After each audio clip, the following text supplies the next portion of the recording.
শালবনী নামের একটি ছোট্ট গ্রাম। গ্রামে গোপাল নামে এক পরিশ্রমী কৃষক ছিল।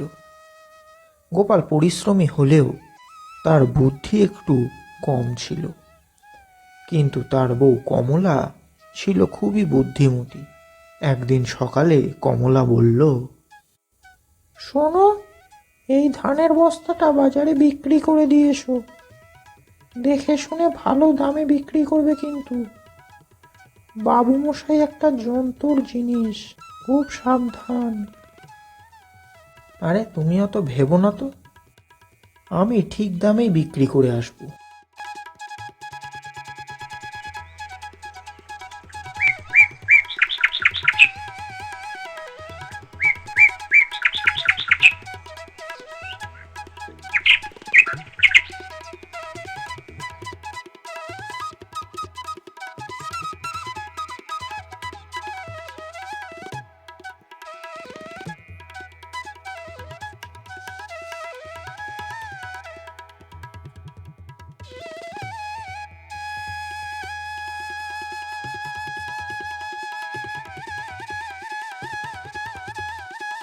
এই দেখো দেখো, গোপাল যাচ্ছে বাবু মশাইয়ের কাছে ধান বিক্রি করতে।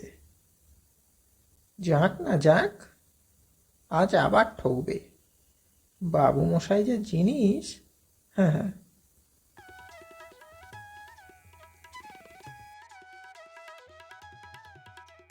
বাবু মশাই, এই নিন, ভালো ধান আছে, 1000 টাকায় বিক্রি করে দেব। ভালো ধান না ছাই? ও ধানে তো পোকা লেগেছে, নষ্ট ধান, ওতে আমি 1000 টাকা দিতে পারবো না। তাহলে কত দেবেন? এই নে, 400 টাকা ধর, আর এখান থেকে যা। এ বাজারে এর থেকে ভালো দাম আর কোথাও পাবি না। আচ্ছা ঠিক আছে।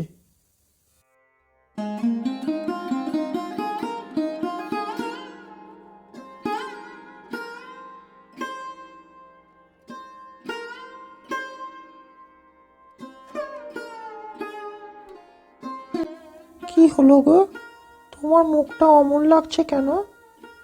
বাবু মশাই বললেন ধানে পোকা লেগে গেছে, তাই 400 টাকা দিয়েছে। কি? আমি জানতাম এমন কিছুই হবে।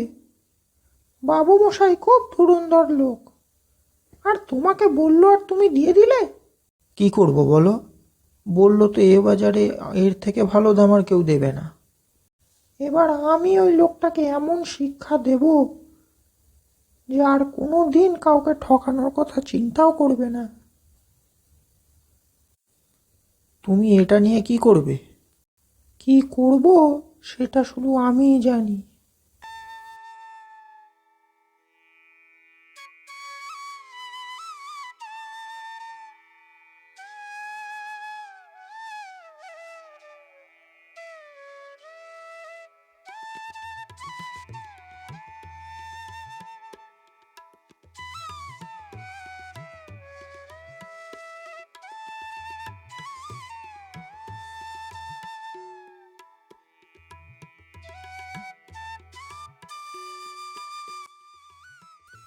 আসুন আসুন, এই দিকে দেখে যান।